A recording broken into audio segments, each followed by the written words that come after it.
Hello everybody, in today's video we're going to be going over a warmer pattern which is going to be taking place over the western and central part of the country, and then along the east coast we're going to be dealing with some chillier temperatures. We're going to be breaking down this pattern for you guys and just generally giving you all the information you need to know about the next couple of days so that you can plan out your week with all these extreme temperatures, especially out west where we could have temperatures even getting up near 120 degrees Fahrenheit. Here's what the current National Weather Service page looks like. As you can see, we have some excessive heat watches in that dark red for parts of California, and then in that kind of purplish shade, which covers much of the southwest, we have excessive heat warnings, and that covers parts of Colorado, Utah, Arizona, Nevada, and also California.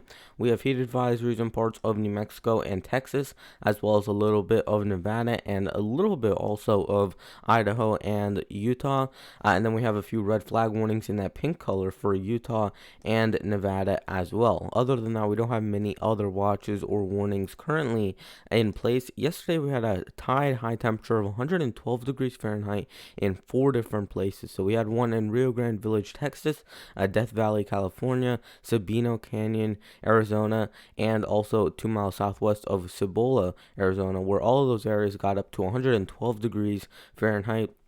The low temperature was in Peter Sinks, Utah, where they got down to 20 degrees Fahrenheit. So they did get fairly cold yesterday, especially if you went up into the central and northern Rockies. But as you went further south into the southwest, it was rather warm. And yesterday we had a high precipitation or rainfall report in Oneida, Kentucky, where they got 3.03 inches of rainfall yesterday.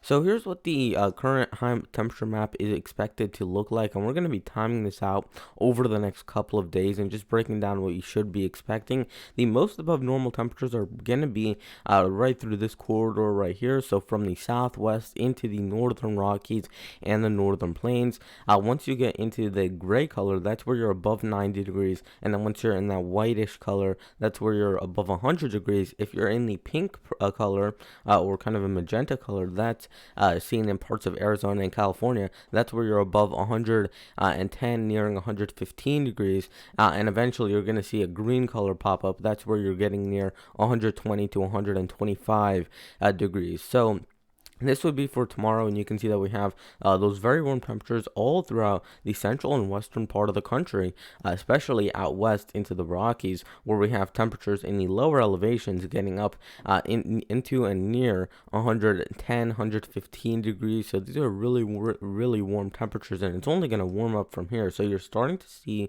by Tuesday the green colors are starting to pop up, indicating that we have temperatures that could be getting up near 120 degrees in some of those areas. So very warm.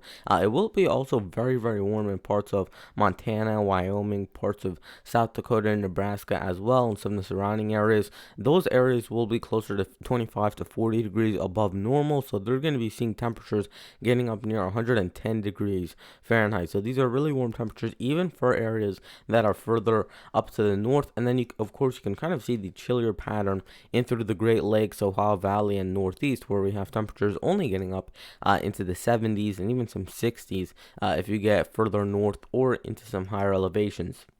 Here would be by Wednesday. It looks fairly similar, still very warm in the southwest. It cools down if you live in the northern Rockies or the northwest, and then we have those above normal temperatures and those warmer than normal temperatures all throughout the central U.S., where we have 90s from the Dakotas all the way down into Texas and Louisiana. Then as we go to Thursday of this upcoming week, you can see it's still very warm over many of these areas. The southwest is still dealing with temperatures getting up into the mid 110s, so we're dealing with 115, maybe even up near 120 degrees, and this is not only restricted to this little zone in southwestern Arizona, southeastern California. It also includes parts of the valleys of central California, where they are also dealing with temperatures getting up near 115 degrees. So we're probably going to see a few more excessive heat warnings go up over many of these areas just because of how warm it will actually be. And then by Friday, still very warm, especially in the central and western United States. Thursday, Friday, Saturday, probably going to be the warmest days in parts of Arizona, California, and Nevada. These areas are going to get up near 125 on these days. So 123, 125 in these areas. This is going to be very, very warm, and really, it's going to be uncomfortable in many of these areas where you're having temperatures, 125 maybe in some of these areas. So these are going to be really, really warm temperatures. So it's only going to last a couple days with these really warm temperatures, but it will be a very, very warm and uncomfortable a couple days definitely. Here to be by Saturday, it does start to cool down a little bit in the southwest, but still it's near 120 degrees either way. So it's still very, very warm in those areas. Warming up now in parts of the east. So even though you're still in the 70s for areas further to the north, if you live in the southeast, the Ohio Valley, parts of the Central Plains and the Southern Plains, we're now getting into the 80s in that dark red, and then even into the grays. We're even getting into the 90s in a few of these spots. So we are starting to warm up in many of these areas. If we look at what the actual temperature anomalies are, this is a really good tool to use to measure where the warmer air masses actually are. So this is a good way of not only looking at just what the high temperatures are going to be, but tracking out how above normal they are, how abnormal they are, and just kind of tracking the movement of these different systems and ridges and troughs in the atmosphere. So you can see that we have an area and a pocket of really above normal temperatures in parts of the northern Rockies, the northern plains, even into parts of western Canada, and that's why areas like Montana, Wyoming, and Idaho were getting up near 100 to 110 degrees Fahrenheit on Monday into Tuesday. It's because of how above normal and warm it will be compared to normal in these areas, and it's going to be way warmer than normal, again, compared to the averages in parts of Montana, Wyoming, and Idaho than it will be in Arizona or California, where it's expected to be near 125 degrees. But because the average high temperatures in the desert southwest are much higher than in the northern Rockies, it still will be warmer in those areas. So it being more above normal does not necessarily mean that the actual high temperatures will be warmer than an area further to the south. So this is just a way of tracking these different air masses. If we go to Tuesday, you can see not a lot has changed. You have this little stripe of way above normal temperatures, which goes from California through Montana and North Dakota, even into parts of Alberta, Saskatchewan, and Manitoba, Canada. So all these areas are dealing with really warm temperatures by Tuesday. If you go to Wednesday, you can see that from California all the way into parts of Manitoba and Ontario, Canada, you're still dealing with way above normal temperatures in this little stripe right here. And you can see the below normal temperatures in parts of the eastern United States, where we have temperatures that are going to be probably right around 5 to 10 degrees below normal. Nothing that's going to be too extreme, and eventually you will actually go back to an above normal pattern.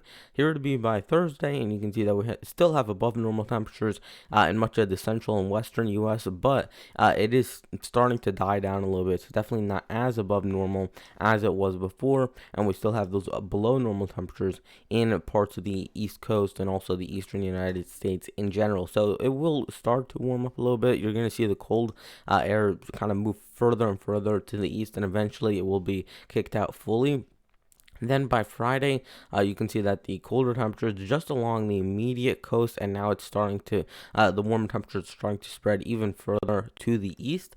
And then by Saturday, it's pretty much just near normal or even on either side of above or below normal along parts of the eastern U.S. And we're actually dealing with our next colder air mass that's eventually going to dive into the eastern U.S. again in just a couple of days. So it will stay chilly in these areas, but it will be a comfortable temperature. It'll be into the 70s, even low 80s in a few spots. So that'll definitely be nice, and it really won't be, it'll be definitely drier, so you're not going to have any of these humid and warm days in the eastern United States. It's going to be out west where it feels a lot more uncomfortable with those really, really warm temperatures. Here would be the 6 to 10 day outlook from the 18th through the 22nd, according to the Climate Prediction Center, and you can see that we have well above normal temperatures out further to the west, and we have those below normal temperatures only for a small area in the southern plains and the south southeast. Much of this part of the eastern U.S. is actually expected to be near normal, and then along the immediate coasts, that's where we could be dealing with a little bit above normal in terms of temperatures. If we look at the 8 to 14 day outlook, this goes from the 20th through the 26th. We have well above normal temperatures still out further to the west, and we also have near normal or maybe slightly above normal temperatures out to the east. So that is going to wrap it up for today's video. Please consider liking the video, subscribing, and turning on notifications, and I'll see you guys in the next video. Goodbye.